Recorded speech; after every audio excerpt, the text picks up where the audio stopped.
আবারও কি ডোনাল্ড লু? অবশ্যই আলোচনায় ডোনাল্ড লু থাকতে পারে।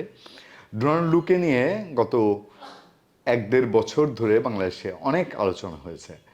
ডোনাল্ড লু বেশ কয়েকবার বাংলাদেশে এসেছেন গত 7 জানুয়ারি ইলেকশনের আগে, এবং তখন অনেকেই বলছিলেন যে ডোনাল্ড লু বাংলাদেশে আসছেন মানে হচ্ছে এখানে ক্ষমতার একটা পরিবর্তন ঘটবে, বাংলাদেশের পট পরিবর্তনের জন্যই ডোনাল্ড লু এসছেন। এবং ডোনাল্ড লু হচ্ছেন যে এই দক্ষিণ পূর্ব এশিয়ার দায়িত্বে থাকা আমেরিকান উপপররাষ্ট্রমন্ত্রী।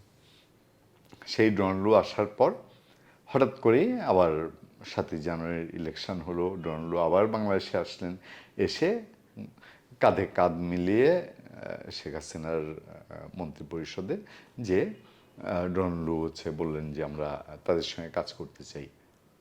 আমি অনেক সময় আপনাদেরকে বলেছিলাম আমেরিকা কি করতে চায় এটা 6 মাস 1 বছর পর বোঝা যাবে। আলটিমেটলি এখনো যা করছে আমেরিকা, সেটারও ফলাফল কি, সেটা আলটিমেটলি কি রেজাল্ট, এটাও বুঝতে আমাদের ধারণা আমাদের আরও 1 বছর 2 বছর 5 বছরও লাগতে পারে।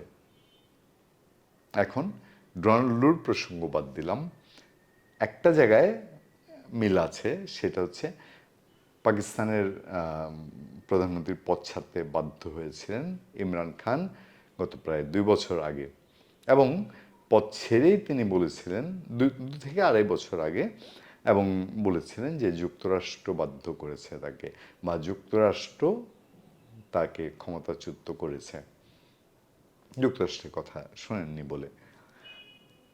এর মধ্যে থেকে এখন বাংলাদেশের পদত্যাগী এবং দেশত্যাগী প্রধানমন্ত্রী শেখ হাসিনা তিনি মুখ খুলেছেন। তিনি বলছেন যে তাকেও আমেরিকা পদচ্যুত করেছে।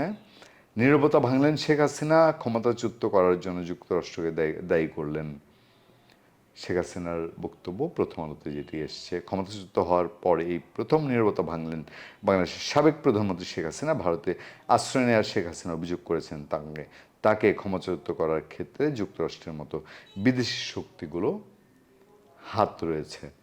আওয়ামী লীগ সভাপতি শেখ হাসিনা শনিবার তার দলের নেতাকর্মীদের উদ্দেশ্যে একটি বার্তা দিয়েছেন। এই বার্তায় তিনি এমন অভিযোগ করেন, বার্তাটি ভারতীয় সংবাদ মাধ্যম দ্য প্রিন্ট দেখতে পেয়েছে। তবে প্রথম আলো এই বার্তাটি আলাদা করে যাচাই করতে পারেনি। বাংলাদেশের রাজনৈতিক সংকটের পেছনে বিদেশি শক্তির হাত আছে কিনা তা খতিয়ে দেখা হচ্ছে বলে ভারত সরকারের পক্ষ থেকে ঘোষণা দেওয়ার কয়েকদিন মাথায় এমন কথা বললেন শেখ হাসিনা। বার্তায় শেখ হাসিনা বলেন, আমি যদি যুক্তরাষ্ট্রের হাতে সেন্ট মার্টিন ও বঙ্গোপসাগর ছেড়ে দিতাম তাহলে ক্ষমতায় থাকতে পারতাম। এ কথা শেখ হাসিনা যখন 2001-এ বা 96 সরকার শেষে তিনি যখন ক্ষমতা ছাড়ছিলেন, তখনও তিনি বলেছিলেন যে বাংলাদেশের তেল গ্যাস যুক্তরাষ্ট্রের হাতে দেওয়ার জন্যে দিয়ে দিলেই তিনি ক্ষমতায় থাকতে পারতেন।